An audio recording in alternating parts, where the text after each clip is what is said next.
যদি আজ আপনি টাকাকে সেভ করে রাখেন বা বাঁচিয়ে রাখেন, একদিন সেই টাকাই আপনাকে সেভ করবে। হ্যাঁ, টাকাটাই সব কিছু নয়, কিন্তু এই টাকাই সব কিছু আপনাকে হাতের মুঠোয় এনে দেয়। আপনার ছোট থেকে বড় সব স্বপ্নই পূরণ করে দেয় টাকা। আপনি হয়তো স্বল্প মাইনের কাজ করেন, কিন্তু মনে মনে ধনী হওয়ার স্বপ্ন নিশ্চয়ই দেখেন। আপনি হয়তো ভাবেন আপনি আরও কাজ করবেন, আরও ইনকাম করবেন, আরও ধনী হবেন, কিন্তু হয়তো আপনার ভুল ধারণা। প্রথমত, আপনি যতদিন কাজ করবেন ততদিনই ইনকাম করবেন। তারপর তাহলে কি মরে যাওয়ার আগ পর্যন্ত ইনকাম করবেন বেঁচে থাকার জন্য? কোনো কারণে পরিবারের কোনো ইমার্জেন্সি চলে আসলে ফিক্সড ডিপোজিটের 20,000 টাকাও খড়কুটোর মতো মনে হবে। তাই সময় থাকতে টাকাকে দিয়ে কাজ করাতে থাকুন, যেটা যুগ যুগ ধরে বড় বড় বিজনেসম্যান এবং ইনভেস্টররা করে আসছে। বিজ্ঞানী আইনস্টাইনের ভাষায় কম্পাউন্ডিং ও চক্রবৃদ্ধি হলো পৃথিবীর অষ্টম আশ্চর্য।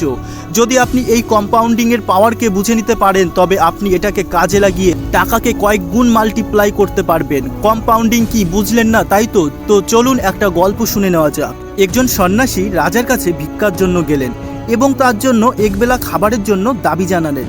তখন রাজা অবাক হয়ে সেই সন্ন্যাসীকে বললেন, আমি রাজা, আমি চাইলে সারা জীবনের দায়িত্ব নিতে পারি, আপনি একটু বেশি চান, এত সামান্য দান আমি কাউকে দিই না। রাজা তখন দাবা খেলছিলেন। সন্ন্যাসী তখন রাজাকে বললেন, ঠিক আছে, তাহলে আপনার দাবার প্রথম ছকের একটি চাল রাখুন, পরের ছকে 2টি, তার পরের ছকে 4টি, এমন করে ডাবল করতে করতে শেষ ছকে অর্থাৎ 64 নম্বর ছকে যতগুলো চাল হবে আমাকে সেগুলোই দিবেন। রাজা অনায়াসে তার প্রস্তাব মেনে নিল এবং রাজার ছকে সেভাবেই চাউল রাখা শুরু করলেন। এভাবে 1, 2, 4, 8, 16 করতে করতে যখন 32 নম্বর ছকে পৌঁছালেন, তখন সেটা সংখ্যায় দাঁড়ালো 214,78,83,648। তাহলে 64 নম্বর ছকে পৌঁছালে সেটা কত হবে নিজেই বুঝে নিন। তাই সবশেষে রাজা তার কথা না রাখতে পেরে তার রাজ্য ওই সন্ন্যাসীকে দিয়ে দেন। তো বন্ধুরা, আজকের ভিডিওতে আপনি জানতে পারবেন যে টাকার সঠিক প্রয়োগ আপনি কোথায় করবেন এবং কোথায় আপনাদের ইনভেস্ট করলে টাকা কিন্তু মাল্টিপ্লাই হারে বাড়তে থাকবে। তো টাকা পয়সার ক্ষেত্রেও একই সূত্র কাজে লাগিয়ে টাকাকেও এভাবে বহুগুণ বাড়িয়ে তোলা যায়। সেজন্য টাকাকে শুধু সেভিংস অ্যাকাউন্টে জমিয়ে রাখলে চলবে না। অনেকে ভাবেন ব্যাংকে টাকা রাখলে ব্যাংক ইন্টারেস্ট দেবে, সেই ইন্টারেস্ট এতটাই বেড়ে যাবে, শুধু মাথা ঘামিয়ে কী লাভ। হ্যাঁ, লাভটা বোঝাবো, এবার মন দিয়ে শুনুন।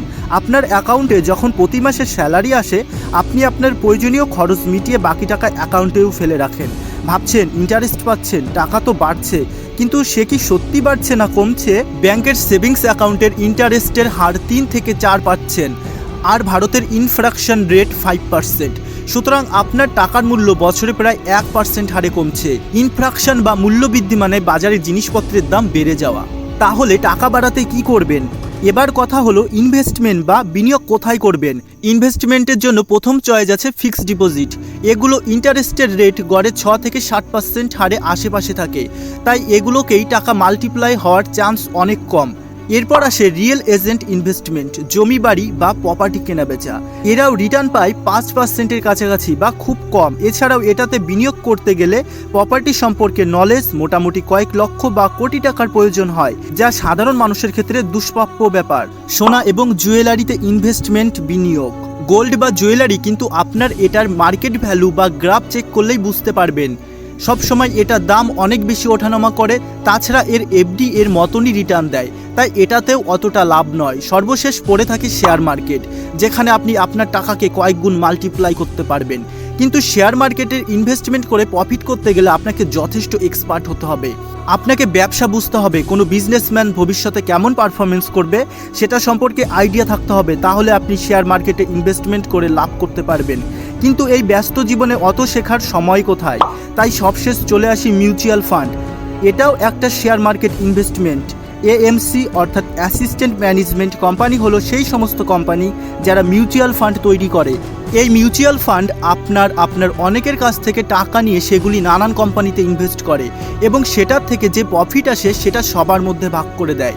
নিজেদের এই 2% ব্রোকারেজ চার্জ রাখে। এই ইনভেস্টমেন্ট করার জন্য প্রত্যেক মিউচুয়াল ফান্ডের এক বা একাধিক ফান্ড ম্যানেজার থাকে, যারা শেয়ার মার্কেট সম্পর্কে হাইলি অভিজ্ঞতা সম্পন্ন, যারা আপনার টাকাকে সঠিক জায়গায় ইনভেস্টমেন্ট করে দেয়। ইনভেস্টমেন্টের গোল্ডেন রুল হলো ডাইভার্সিফিকেশন, অর্থাৎ কখনো সব টাকা এক জায়গায় ইনভেস্ট না করা, যেটা ফলো করে মিউচুয়াল ফান্ডগুলো তৈরি। আপনি মিউচুয়াল ফান্ডে ম্যানেজারের সকল তথ্য দেখতে পারেন, যেমন তার অভিজ্ঞতা, প্রোফাইল ইত্যাদি। এছাড়াও প্রত্যেক ফান্ডের ভালো ও খারাপ দিক সম্পর্কে জানতে পারবেন।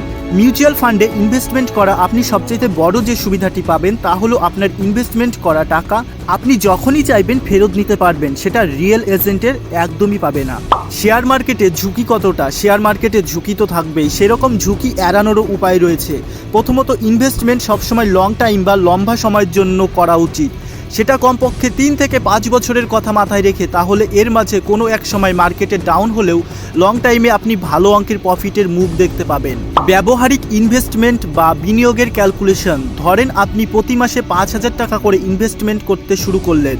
এবার সারা জীবন তো আপনি ইনকামের সমান থাকবে না, সেটা আস্তে আস্তে বাড়বে। সুতরাং আপনি বছরে 1,000 টাকা করে ইনভেস্টমেন্ট বাড়িয়ে গেলে এবছর 5,000, তো পরের বছর 6,000, এভাবে 5 বছর পর আপনার মোট ইনভেস্টমেন্টের টাকার পরিমাণ হয় 4,20,000 টাকা। এর ডাবল হয়ে 8,20,000 টাকা কিংবা তারও বেশি।